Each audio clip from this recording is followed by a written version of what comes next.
Hello, this is Ram Avtar. Today is my topic of discussion is biotechnological principle and processes. It include introduction, importance of biotechnology, genetic engineering, principle of genetic engineering, what is recombinant DNA technology, and include tool use in recombinant DNA technology, process of recombinant DNA technology and its application of recombinant DNA technology and its limitation. Now we discuss one by one. First is introduction of biotechnology. Biotechnology is a broader concept or broader term. It include technology and biological principle and biological organism.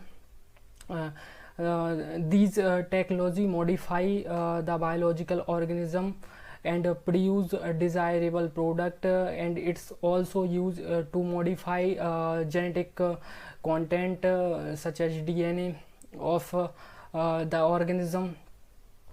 The importance of biotechnology include DNA manipulation, tissue culture technique, protoplast fusion, and protein engineering. Also include cell catalysis and immobilized enzyme.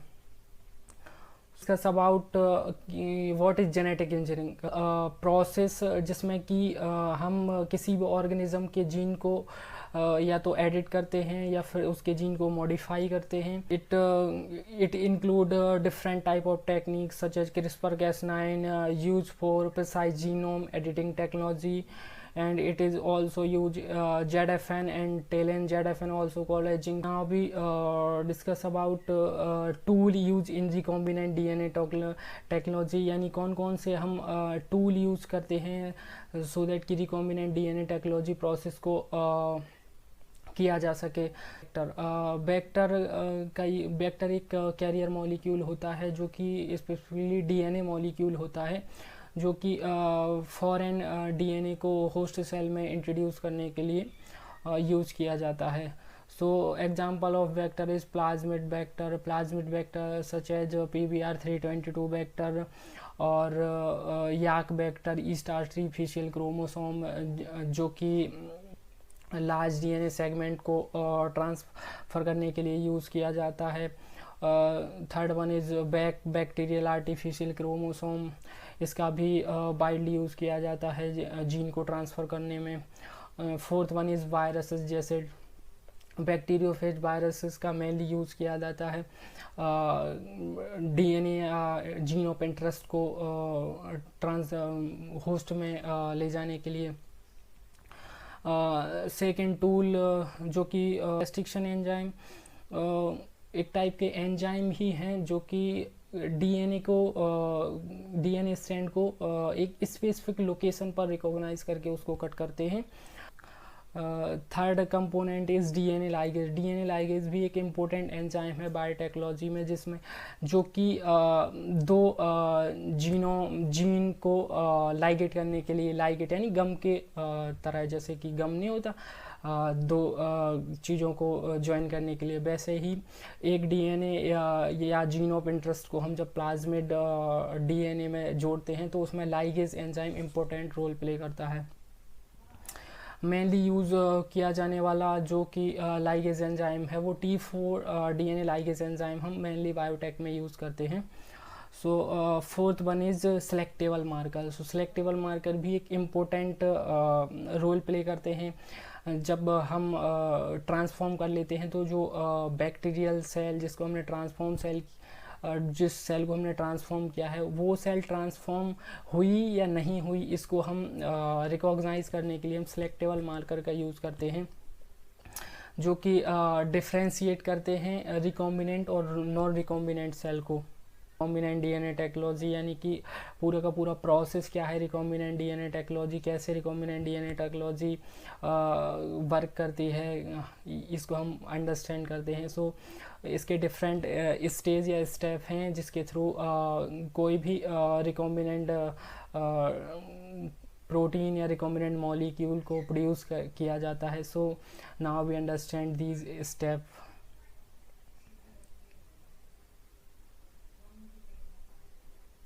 So first step is DNA isolation या isolation of genetic material. सो इसमें हम क्या करते हैं कि सबसे पहले हम जीन ऑफ इंटरेस्ट को आइसोलेट करते हैं सेल से। जैसे कि अगर हमें ह्यूमन इंसुलिन को प्रोड्यूस करना है इन बैक्टीरियल सेल या माइक्रो ऑर्गेनिज्म के अंदर, तो अब हम क्या करेंगे कि अब हम अपनी पैंक्रियाज की बीटा सेल को लेंगे, बीटा सेल का लाइसिस करवाएंगे डिफरेंट लाइसिस एंजाइम के थ्रू, और क्रोमेटोग्राफी या सेंट्रीफ्यूगेशन के थ्रू हम उनको सेपरेट करेंगे। देन सेपरेट करने के बाद हम डीएनए को आइसोलेट करेंगे। डीएनए आइसोलेट करने के बाद हम इंसुलिन के जीन को फाइंड आउट करेंगे। इंसुलिन के जीन को आइसोलेट करके हम स्पेसिफिक रेस्ट्रिक्शन एंजाइम से उस जीन को कट करवाएंगे। देन सेम प्रोसेस या सेम प्रोसेस हम वेक्टर के लिए करते हैं, यानी हम सबसे पहले बैक्टीरिया या इकोलाई से प्लाज्मिड वेक्टर को आइसोलेट करेंगे या प्लाज्मिड डीएनए को आइसोलेट करेंगे। देन उसे रेस्ट्रिक्शन एंजाइम से, सेम रेस्ट्रिक्शन एंजाइम जो कि हमने इंसुलिन जीन को कट करने के लिए यूज़ किया था, उसी सेम रेस्ट्रिक्शन एंजाइम से उसको कट करवाएंगे। देन वेक्टर और जो कि हमने डिज़ायर फ्रेगमेंट ऑब्टेन किया, उन दोनों को कंबाइन करेंगे। तो second process is cutting of the gene of recognition site. Then third process is the amplification of gene copy through polymerase chain reaction. यानी इसमें हम जो कि जैसे इंसुलिन जीन हमने ऑब्टेन किया, तो इंसुलिन जीन को बहुत कम मात्रा में ऑब्टेन किया जाता है। तो सबसे पहले हम इस इंसुलिन जीन को पीसीआर के थ्रू मल्टीपल कॉपी ऑब्टेन कर लेते हैं, और सेम प्रोसेस हम प्लाज्मिड के लिए करते हैं, यानी प्लाज्मिड डीएनए को भी सेम पीसीआर के थ्रू मल्टीपल कॉपी ऑब्टेन कर लेते हैं। जैसे कि हमें कई बार रिकॉम्बिनेंट डीएनए टेक्नोलॉजी में रिकॉम्बिनेंट प्रोडक्ट नहीं बनता है, रिकॉम्बिनेंट डीएनए नहीं बनता, तो बार बार आइसोलेट करने की प्रोसेस में हाई कॉस्ट आएगी, तो उसको कम किया जा सके, सो हम पीसीआर स्टेप का यूज़ करते हैं। Then fourth is important step is ligation, यानी कि जो हमने बैक्टीरियल डीएनए से वेक्टर निकाला था और जो इंसुलिन जीन निकाला था, उन दोनों जीन और वेक्टर को कंबाइन करेंगे।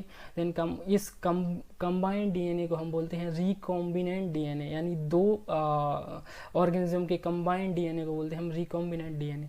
Then fourth step is introduction of these recombinant DNA into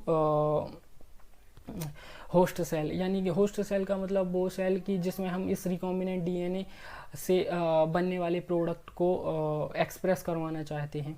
so उस host cell, mainly host cell use की जाने वाली है। माइक्रो ऑर्गेनिज्म का यूज़ हम मेनली होस्ट सेल के रूप में यूज़ करते हैं।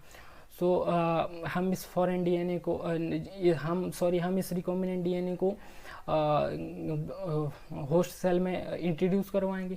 देन इंट्रोड्यूस करवाने के बाद नेक्स्ट स्टेप होता है कि सिलेक्शन प्रोसेस का, जो कि सिलेक्टेबल मार्कर जो उस प्लाज्मिड के अंदर होते हैं, उस सिलेक्टेबल मार्कर का यूज़ करके हम उस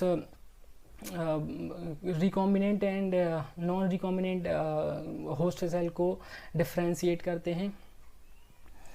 After selection these recombinant cell in culture media and obtain the expression product.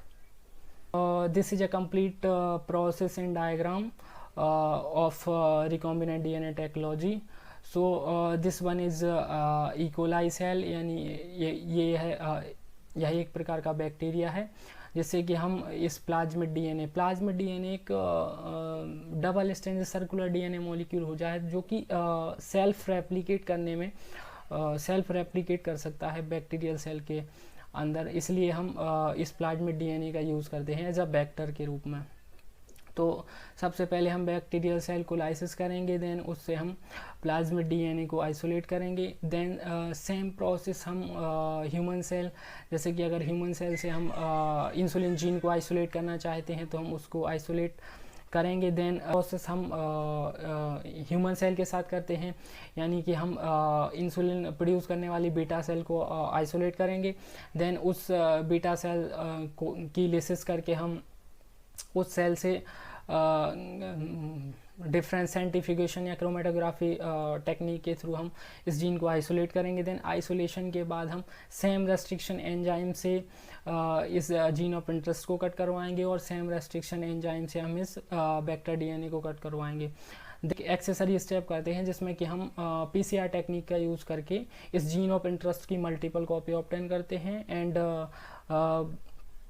Same PCR technique का यूज़ करके हम वेक्टर की मल्टीपल कॉपी को ऑब्टेन करते हैं। Then now next important step is ligation. So ligation is important step होता है recombinant DNA molecule को बनाने के लिए। इसमें हम क्या करते हैं कि vector of interest and desire gene दोनों को एक टेस्ट ट्यूब में लेकर उन दोनों T4 डीएनए लाइगेज को उसमें टेस्ट ट्यूब में ऐड करते हैं। टेस्ट ट्यूब या एक अपेंड्रोफिक ट्यूब होती है, उसमें हम दोनों को ऐड करते हैं। देन ऐड करने के बाद कुछ टाइम के लिए इस रिएक्शन को परफॉर्म होने के लिए वेट करते हैं या इंक्यूबेशन पीरियड देते हैं so that these ligation step complete हो सके। Then after completion of ligation step we transform the host cell या डोमिनेंट वेक्टर को अपने बैक्टीरिया सेल के अंदर इंट्रोड्यूस करवाते हैं। देन इंट्रोड्यूस करवाने के बाद नेक्स्ट स्टेप होता है सिलेक्शन स्टेप, जो कि जैसे फर्स्ट इसको इंट्रोड्यूस करवा दिया, देन नेक्स्ट स्टेप है सिलेक्शन स्टेप। सो अब हम डिफरेंट जो वेक्टर में सिलेक्टेबल मार्कर प्रेजेंट हैं जैसे कि एम्पिसिलिन रेजिस्टेंस मार्कर और टेट्रासाइक्लिन रेजिस्टेंस मार्कर, इनके थ्रू हम कल्चर मीडिया पर recombinant and non recombinant host cell को डिफ्रेंशिएट करते हैं। Then isolate discuss about application of biotechnology.